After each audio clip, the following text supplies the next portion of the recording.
你哋有冇聽過破天機呢個講法？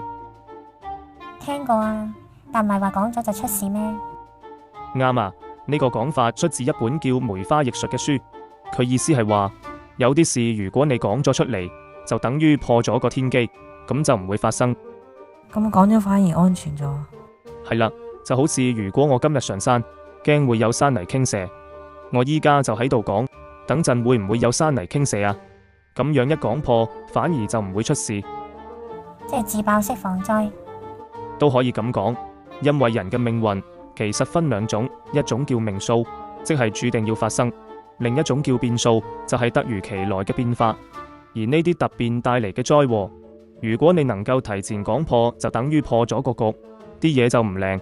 哦，即係講咗就唔準啦。冇錯，呢個原理仲有個延伸叫崩盤。有時我哋見到啲奇怪景象，又或者發咗啲特別嘅夢，例如夢到如躍龍門，有人送金俾你，其實嗰啲都可能係吉兆，代表你近期運氣好，可能升職發財遇貴人。但你一講出嚟同人分享，嗰股氣就散咗，叫崩盤。哦，即係講多錯多，講咗啲好事就飛走。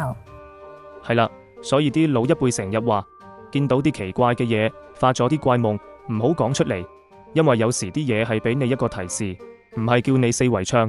你講破咗，就好似開咗氣閥，啲運氣就走晒。咁我啱啱講自己會中六合彩，咁咪玩完。玩完啦，死蠢。